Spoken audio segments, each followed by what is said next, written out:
Let's first thank God for Father Jun on his last days with us as our chaplain. For all you know, that he is the new rector or parish priest of Quiapo. And tomorrow is his priestly ordination anniversary. Congratulations and more loving years, Father Jun. To all of you, my brothers and sisters in Christ, gusto niyo ba bang pumunta sa langit? Baka sasabihin ng iba, hindi mo na ngayon, Bishop.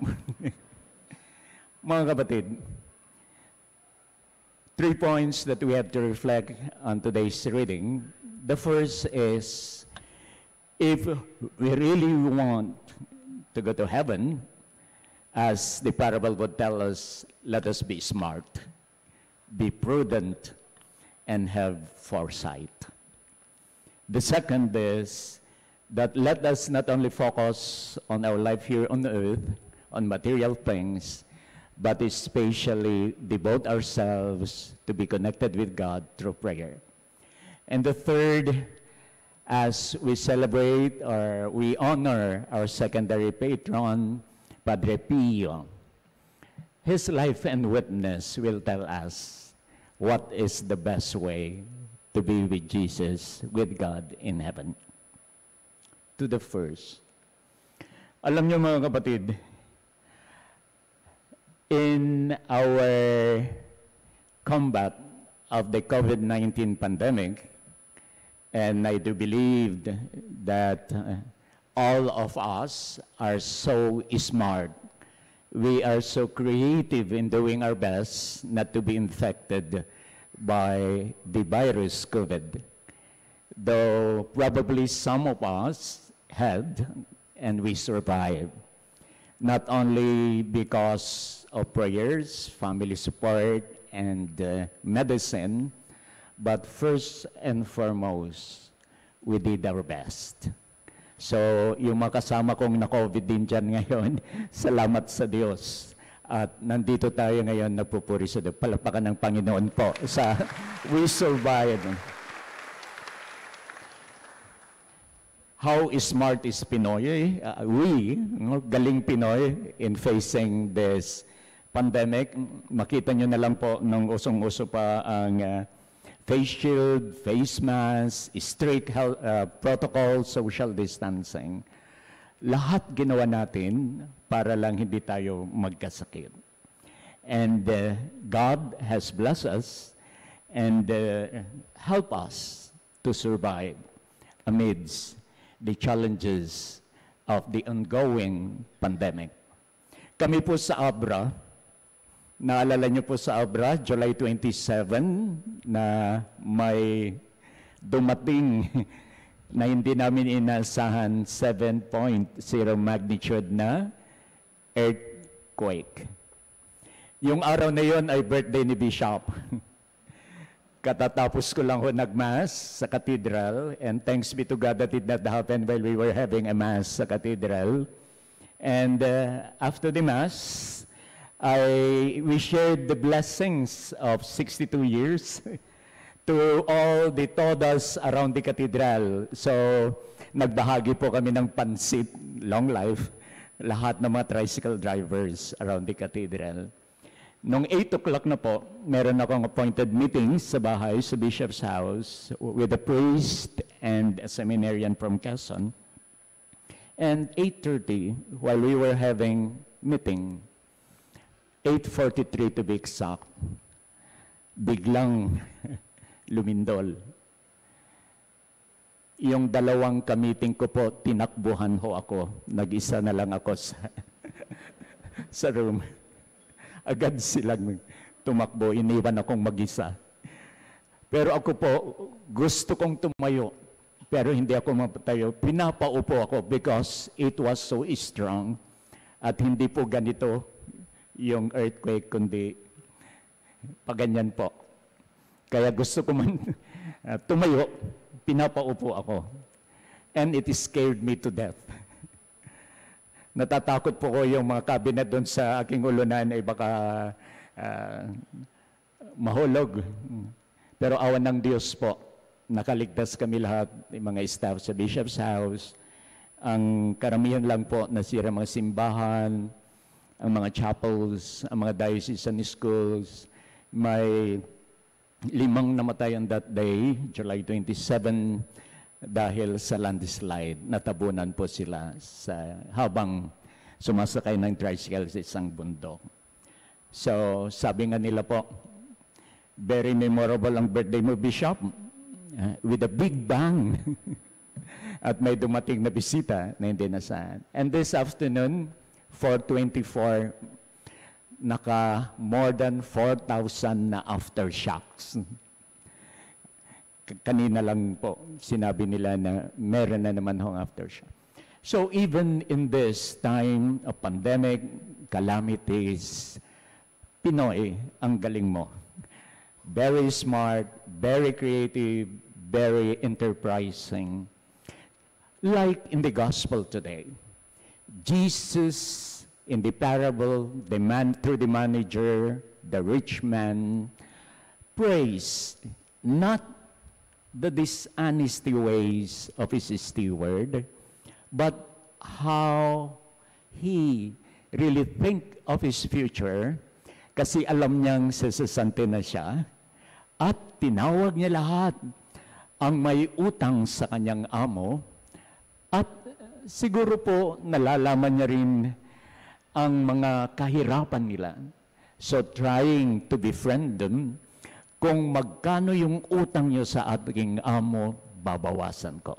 With the hope na yung mga tinulungan niya ay kapag wala na siyang trabaho, ay tutulungan din siya, utang na loob. Sounds familiar po sa ating society. Mga kapatid, to really be with God in heaven, we are reminded to be prudent, smart, and especially have a clear foresight. Not like that steward, yung katiwala. Ang iniisip niya lang ay yung buhay niya dito sa mundo.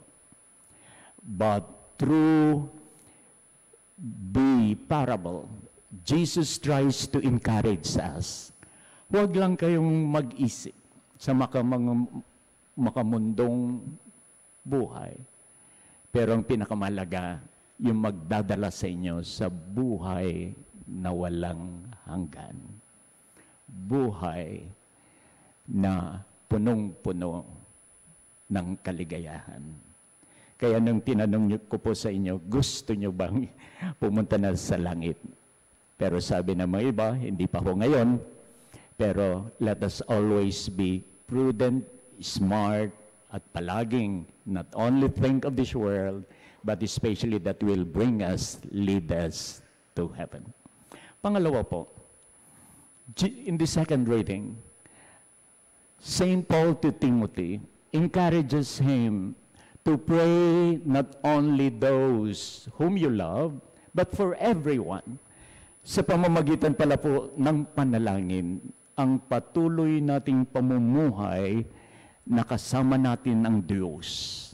Focusing always in communion with God through our prayer, and probably make Him always present in our lives, whatever situation we are in, sakit man, kahirapan man, dumating man ang mga sakuna sa buhay, nandyan ang Panginoon. And it is through being in communion, especially our love for the Eucharist and prayer, will bring us life eternal. Ito po yung buhay ni Padre Pio. Nasa pamamagitan ng kanyang deep devotion sa Eucharistia at sa panalangin, kaya nga yung araw-araw na pakikiusap niya sa Diyos, pagkatapos ng isang misa niya, doon nagkaroon that we all know the stigmata, the 5 wounds of Jesus, nakiisa siya sa kahirapan, sa lahat ng suffering ng Panginoong Jesus. sa pakakaisa niya sa buhay ni Jesus, lalong-lalo na sa kanyang pasakit at paghihirap, ay ipinakita ni Jesus physically sa kanyang katawan. But amidst pain and suffering, nung una po hindi maniwala yung mga tao, kaya he was not permitted to really see people, to be visited by people. Inilagay siya sa, parang sasabihin natin, kinulong siya sa isang cell or sa isang kwarto. Nung first adlimina visit ng mga obispo ng Luzon, ang ating arsobispo noon ay si Cardinal Rosales, yun ang unang pilgrimage ko po kay Padre Pio sa Italy. At doon mismo sa lugar kung saan siya kinulong, doon ho kami nagmisa. Si Cardinal Rosales po ang main celebrant, pero lahat po kami, kasi maliit po yung kwarto, lahat ng mga ibang obispo ay nakatayo lamang. At personally, I really felt how he suffered so much, that even the pain that he received through the stigmata, and yet, he abandoned himself to God, and he was obedient to the church authority. Pinakinggan niya, nagtiwala siya na ito ay kalooban ng Diyos para sa kanya. So that is one of the inspiring witness of Padre Pio. Obedience to God's will amid suffering and pain. Yan po, nasa pamamagitan ng kahirapan, sa pamamagitan ng sakit ng katawan, nagtiwala siya na ang mga sinasabi ng kanyang superiors ay ito ay kalooban ng Diyos at sinunod niya at tinanggap niya na ito ay kaloob ng Diyos para sa kanya. He remained faithful amidst pain and suffering. At panghuli, hindi lang ho siya nagtiwala na ito'y kalooban ng Diyos. At the end, ibinahagi niya sa pamamagitan ng pagtulong niya rin sa mga may sakit at naghihirap. He built a house to relieve the suffering and pain of the people in his time. Ibinahagi niya, nakiisa siya. He empathized with people filled with pain and suffering. So yun yung bunga niya, yung bunga ng kanyang paghihirap, pagtupad sa kalooban ng Diyos ay ibinahagi sa mga taong naghihirap at may sakit. Kaya very popular po si Padre Pio, lalong-lalo na po sa atin dito sa Pilipinas. He is not only a miracle worker, lalong-lalo na a healer, sapagkat naramdaman niya at naisabuhay niya, nakiisa siya sa hirap at lalong-lalo po sa paghihirap ng Panginoong Hesukristo with the 5 wounds, stigmata on Him. So ito po siguro ang kailangan natin to. Not only to be smart, to be prudent, to focus on Jesus in this life, on the world that brings us, and always in connection with God through prayer, and like Padre Pio, to abandon ourselves to the will of God and live it. At hindi lang yon sa pamamagitan ng pagtulong natin sa ating kapwa na naghihirap at meron din mga sakit. Doon sa Abra po, pagdating ko sa Abra 15 years ago, 15 years na po ako sa Abra as Bishop, nalaman ko sa Abra, meron din pala ho yung mga kapatid natin po na may sakit na ketong, yung leprosy. Kaya sinabi ko sa mga kasamahan ko, lalo na yung mga kamadrehan, pakibisita yung mga pamilya at kung pwede, na every December ay iniimbitahan namin po sila sa Bishop's House. May recollection, meron kaming misa para sa kanila. And what is beautiful is we have meal kakain kami po kasama nila just to make them feel na hindi po sila para bang different, kakaiba. Kasi alam niyo po, yung traditional kapag alam natin may ketong, tayo ay lumalayo at tinatago sa bundok o kaya hindi pinapatira sa sariling bahay. Dumating po itong earthquake, hindi na ho sila makapunta sa bahay. Kaya ang ginagawa namin po, yung mga tulong nyo, yung mga ayuda nyo through Caritas Manila, kami po, the bishop himself, goes to their families and hand over these ayudas po.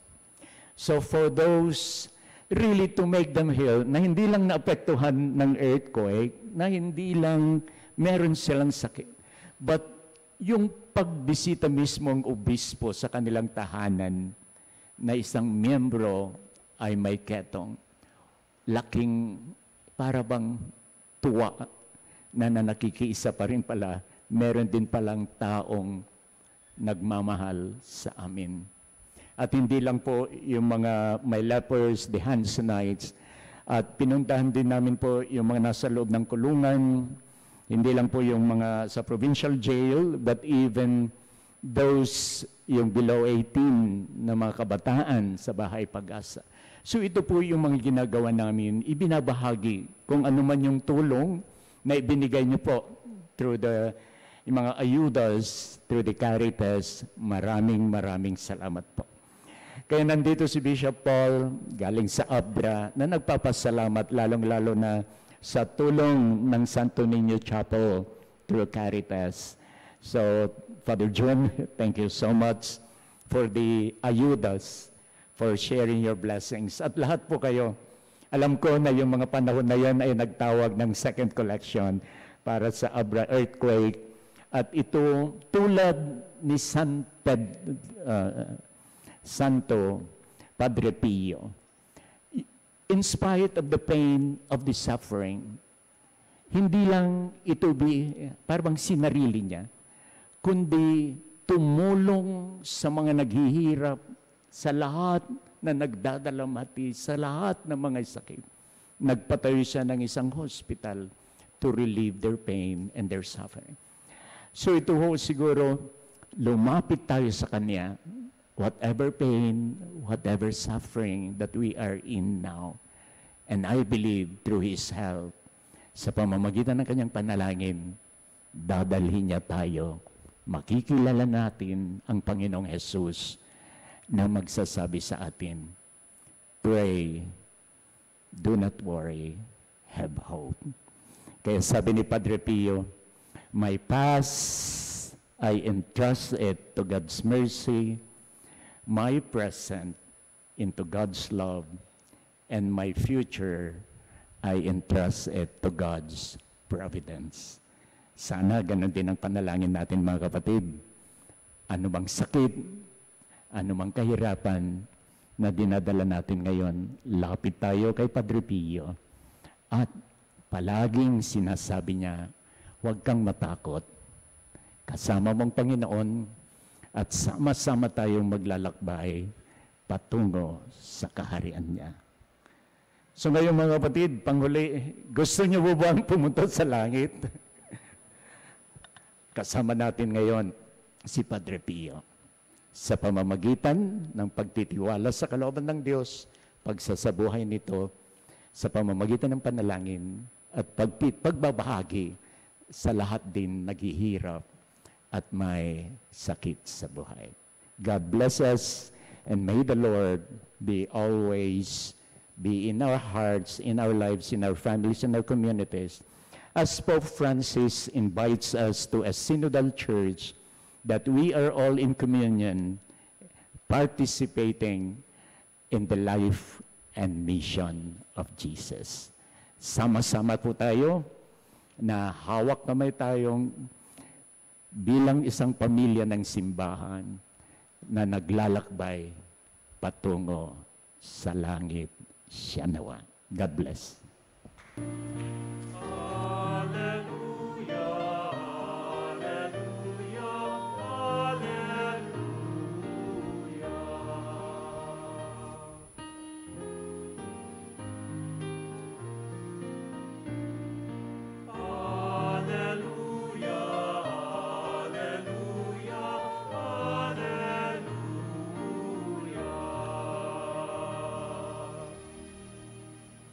The Lord be with you. And with your spirit. A proclamation from the Holy Gospel according to Luke. Glory to you, O Lord.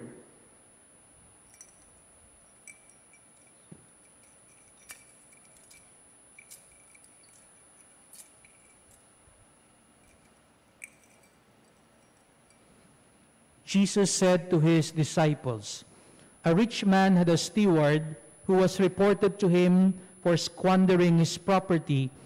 He summoned him and said, 'What is this I hear about you? Prepare a full account of your stewardship, because you can no longer be my steward.' The steward said to himself, 'What shall I do now that my master is taking the position of steward away from me? I am not strong enough to dig, and I am ashamed to beg. I know what I shall do, so that when I am removed from the stewardship, they may welcome me into their homes.' He called in his master's debtors one by one. To the first he said, 'How much do you owe my master?' He replied, 100 measures of olive oil.' He said to him, 'Here is your promissory note. Sit down and quickly write one for 50. Then to another the steward said, 'And you, how much do you owe?' He replied, 100 cores of wheat.' The steward said to him, 'Here is your promissory note. Write one for 80. And the master commended that dishonest steward for acting prudently. For the children of this world are more prudent in dealing with their own generation than are the children of light. I tell you, make friends for yourselves with dishonest wealth, so that when it fails, you will be welcomed into eternal dwellings. The person who is trustworthy in very small matters is also trustworthy in great ones. And the person who is dishonest in very small matters is also dishonest in great ones.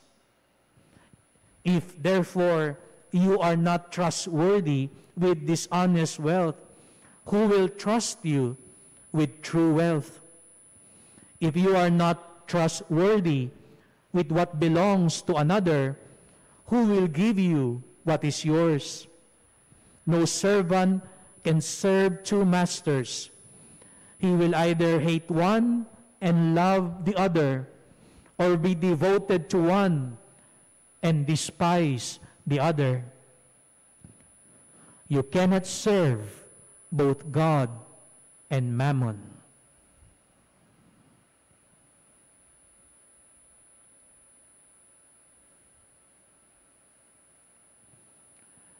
The Gospel of the Lord. Praise to you, Lord Jesus Christ. Please remain standing.